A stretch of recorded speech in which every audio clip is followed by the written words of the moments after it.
Everyone, welcome back to my channel. मेरी इस आज की वीडियो में मैं एक बार फिर से सोल्यूशन लेकर आई हूँ हेयर फॉल के लिए, क्योंकि हेयर फॉल एक ऐसी प्रॉब्लम है जिससे कहीं ना कहीं हम सभी परेशान हैं। अभी हमारा जो लाइफस्टाइल है ना, इसके कारण हमारा हेयर फॉल की प्रॉब्लम हमें होती ही रहती है। मुझे हेयर फॉल की प्रॉब्लम सर्दियों में होती थी, लेकिन क्योंकि अभी मैं अपने नए घर में आई हूँ और यहाँ पर मैं थोड़ी सी बिजी ही रहती हूँ ज़्यादा, जिसके कारण मैं बहुत ज़्यादा वीडियो भी शूट नहीं कर पाती हूँ। अपने बालों को लेकर, अपने स्किन को लेकर मैं थोड़ा ध्यान नहीं दे पाती हूँ, जिसके कारण कि इस बार ऐसा पहली बार हुआ है कि गर्मियों में मुझे हेयर फॉल का सामना करना पड़ा।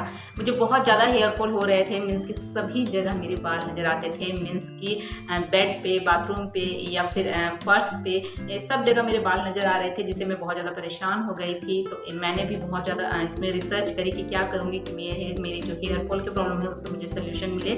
सर्दियों में मेरे जब हेयर फॉल होते थे उसके लिए मैं क्या करती हूँ, उसके लिए मैं ऑलरेडी 2-3 वीडियो बना चुकी हूँ और इस वीडियो के डिस्क्रिप्शन बॉक्स में उसका लिंक भी मैं दे दूंगी। तो अगर आपको सर्दियों में हेयर फॉल होते हैं ना, तो वहाँ से जाके आप चेकआउट कर सकते हैं कि आपको क्या करना चाहिए। फिलहाल बात हो रही है अभी गर्मियों की, तो गर्मियों में अगर आपको हेयर फॉल हो रहे हैं ना, तो मेरी ये बताई हुई रेमेडी आप जरूर ट्राई करें। इसमें आपको मैं गारंटी देती हूँ कि इवन 70 to 80% तो आपकी प्रॉब्लम सॉल्व इससे हो ही जाएगी। और अगर आप नियमित रूप से अगर यूज़ करते हैं ना, तो आपको 100% इसका रिजल्ट मिलेगा। तो वो कौन सी रेमेडी है उसके बारे में मैं पूरी डिटेल दूंगी। और ये इसे लगाना, इसे बनाना, इसे अप्लाई करना बहुत ही ज़्यादा आसान है, क्योंकि मैं ज़्यादा से ज़्यादा ईजी तरीका ढूंढती हूँ किसी भी रेमेडी के लिए। क्योंकि जो हाउसवाइफ होते हैं ना, उनके पास बहुत ज़्यादा टाइम नहीं होता है कि वो घंटों अपने स्किन और अपने बालों के लिए दे पाए। तो इसलिए मैं कम समय में ही बहुत सारी बातें बताने की कोशिश करती हूँ, जिससे कि आपका समय भी बचे और आपको आपके प्रॉब्लम का सोल्यूशन भी मिले। तो बहुत ज़्यादा बात ना करते हुए चलिए वीडियो हम लोग आगे बढ़ते हैं। लेकिन अगर आपको मेरी वीडियो पसंद आए और आपको मेरी रेमेडी से फायदा होना, तो प्लीज वीडियो को लाइक करिएगा, चैनल को सब्सक्राइब करिएगा, अपने फ्रेंड्स के साथ शेयर करिएगा और बेल आइकन को प्रेस करना तो बिल्कुल नहीं भूलिएगा, ताकि मेरी हर वीडियो की नोटिफिकेशन आपको मिलती रहे। तो चलिए हम लोग वीडियो में आगे बढ़ते हैं और देखते हैं कि किस तरह से बनाना है उस रेमेडी को। आइए, तो सबसे पहले जाते हैं इनके इंग्रेडिएंट्स। ये है सलाद वाले छोटे प्याज, जितना हो सके उतने छोटे प्याज आपको लेने हैं। ये 2 लहसुन मैंने लिए हैं। ये 1.5 से 2 इंच अदरक का टुकड़ा, थोड़ा अदरक ज़्यादा ही लेना है। ये है कैस्टर ऑयल, एक स्प्रे की खाली बॉटल। और ये लेना है करी लीव्स, क्योंकि यहाँ हम ट्रीटमेंट करेंगे इंटरनली और एक्सटर्नली, दोनों तरह से ट्रीटमेंट करेंगे अपने हेयर फॉल को रोकने के लिए। और आपको बड़े दांतों वाले कंघी लेनी है अपने बालों को सुलझाने के लिए, क्योंकि महीन दांतों वाले कंघी से ना हेयर फॉल और भी ज़्यादा होते हैं।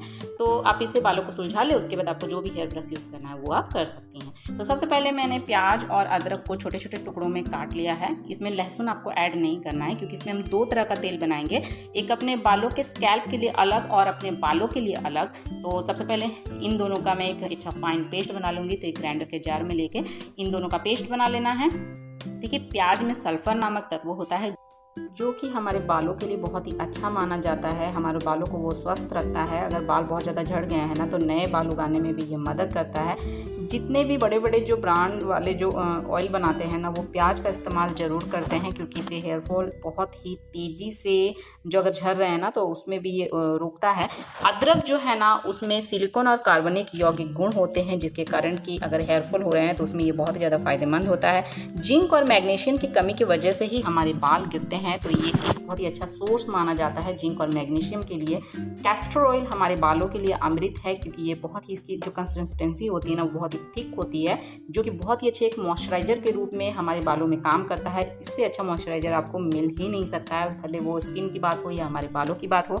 इसे एक हैंड विस्कर की मदद से आपको अच्छी तरह से ब्लेंड कर देना है, ताकि ये अच्छी तरह से मिक्स हो जाए। और इसे एक स्प्रे की बॉटल में भर लेना है। उसके बाद आपको इसे बालों पे डायरेक्ट अप्लाई नहीं करना है। उसके लिए भी मैं आपको टिप्स दे देती हूँ। सबसे पहले आपके अपने जो उलझे हुए बाल है ना, उनको सुलझा लेना है, क्योंकि उलझे हुए बालों में कोई भी रेमेडी ट्राई करने से वो और भी ज़्यादा उलझ जाते हैं और भी ज़्यादा हेयर फॉल होंगे।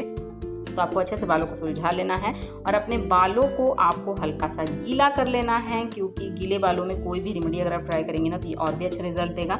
अब सेकंड ऑयल हम बनाएंगे ये लहसुन से। लहसुन जो है ना, ये हमारे जो डैमेज हो चुके बाल है, कभी कभी ऐसी होती है ना, चोटी ऊपर से तो मोटी होती है पर नीचे आते थे पतली हो जाती है, क्योंकि बीच से हमारे हेयर जो है वो टूटते रहते हैं, जिससे कि हमारी जो नीचे की चोटी है ना, वो बहुत पतली हो जाती है। तो आपके जो अगर डैमेज हो चुके हैं ना बाल, तो उसमें ये बहुत ही ज़्यादा फायदेमंद होगा। तो हाथों इसे लोहे की मदद से इस तरह से से कूट लेना है। उसके बाद आपको इसी जार में इसको आपको अच्छी तरह से पीस लेना है और उसमें हल्का सा आप चाहे तो कैस्टर ऑयल भी डाल सकते हैं, लेकिन अभी भी इसकी जो ये बहुत थोड़ा सा बनकर तैयार होगा। तो इस ऑयल को बढ़ाने के लिए आप क्या कर सकती हैं वो भी मैं आपको बता दूंगी। देखिए जो एलोपेशिया जैसे जो बड़े बड़े जो हेयर फॉल की जो समस्या होती है ना, वो भी लहसुन की मदद से सॉल्व हो जाते हैं। इसमें एंटीबैक्टीरियल गुण होते हैं जो कि हमारे जो बालों में जो कीटाणु के चलते जो भी हेयरफॉल होती है ना उसको ये रोकते हैं। देखिए बहुत थोड़ी सी मात्रा में मुझे मिला है। आप चाहे तो इसमें बादाम का तेल या नारियल का तेल, लेकिन मैं इसमें ले रही हूँ सरसों का तेल, क्योंकि सरसों का तेल हमारे बालों के लिए बहुत ही अच्छा होता है, बहुत ही अच्छे मॉइस्चराइजर के रूप में काम करता है। पहले के समय में ना देखिए बालों में सरसों का तेल ही लगाया जाता था, जिससे कि पहले की जो महिलाएं हैं ना उनके बाल देखिएगा बहुत ही स्वस्थ रहते थे। तो मैं भी कभी कभी मतलब अपने बालों में ज़रूर से सरसों का तेल तो ज़रूर लगाती हूँ। तो इसमें भी मैंने इसलिए सरसों का तेल ही यूज़ किया है। इसमें भी एंटीबैक्टीरियल गुण हैं जो कि हमारे डैमेज बालों के लिए बहुत ही अच्छे हैं। तो ये हमारा दोनों तरह का जो तेल है वो बनकर तैयार हो गया है। तो सबसे पहले जैसा कि मैंने आपको बताया था कि बालों को हल्का आपको गीला कर लेना है, क्योंकि गीले बालों में अगर कोई भी रेमेडी आप लगाएंगी तो वो बहुत ही अच्छी तरह से फैल कर लगेगा और ये और भी ज़्यादा असर करेगा।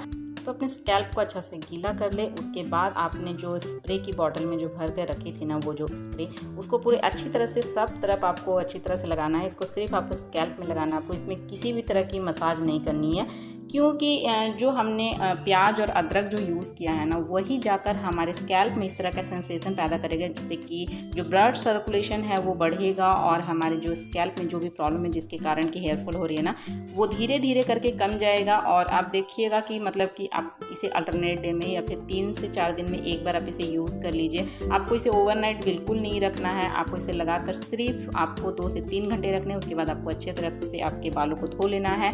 उसके बाद हमने ये जो दूसरा वाला ऑयल बनाया था ना, अब ये स्प्रे की बोतल खाली हो गई है, ये हमने पूरा लगा लिया है और इसमें अब इसे भर देना है। और उसके बाद सिर्फ आपको इसे अपने लंबे बालों में लगाना है, आपको इसे स्कैल्प में नहीं लगाना है, क्योंकि ये जो भी आपके जो डैमेज हो गए हैं ना टूट जाते, कभी कभी बीच से हमारे बाल टूट जाते हैं, जिसके कारण कि ऊपर से तो छोटी मोटी बनती है पर नीचे आते आते पतली हो जाती है। तो ये आपके जो भी डैमेज जो है 2 मुँहे बाल है सबको ठीक करेगा। तो आपको इसे सिर्फ अपने लंबे बालों में लगाना है, स्कैल्प में ऑलरेडी हमने लगा लिया है।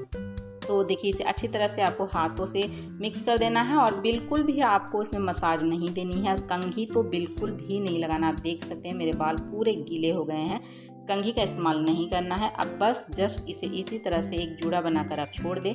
ये था इसका एक्सटर्नली इलाज। अब इंटरनली इलाज करना बाकी है। तो अब हम लेंगे करी पत्ता की चाय, और करी पत्ता की चाय से हमारे स्कैल्प में ब्लड सर्कुलेशन बढ़ेगा, क्योंकि करी पत्ता में है amino acid, beta carotene, protein, जो कि हमारे ब्लड सर्कुलेशन को बढ़ाता है, हमारे स्कैल्प को मजबूत करता है, हमारे बालों को मजबूत करता है, हमारे डैमेज हेयर को ठीक करने में ये मदद करता है। तो इसलिए इसकी चाय पीनी बहुत ही ज़रूरी है। इससे आपका जो पेट है वो भी ठीक रहेगा। तो इस तरह से इसकी चाय बनाकर भी पी लेनी है। और उसके बाद जब अभी छोटे मोटे काम जो भी घर के हैं वो भी मैं निपटा लूँगी। लगभग 1.5 से 2 घंटे के बाद अपने बालों को मैं वॉश कर लूँगी। और बालों को वॉश करने के बाद में आपको ये रहा रिजल्ट। बालों को वॉश करने के बाद कौन कहेगा कि मैंने इतना सारा ऑयल अपने बालों पे डाला था, लेकिन इसके बाद का रिजल्ट आप देख सकते हैं, बहुत ही अमेजिंग है। मेरे बाल बहुत ही हल्के, बहुत ही हेल्दी, बहुत ही शाइनी दिख रहे हैं, क्योंकि ये रेमेडी को अभी मैं 3 वीक से यूज़ कर रही हूँ और ये मेरे हेयरफॉल बहुत हद तक कम हो गए हैं। तो आप इस रेमेडी को ज़रूर ट्राई करिएगा और अपना रिव्यू मेरे कमेंट बॉक्स में ज़रूर लिखिएगा। Bye bye.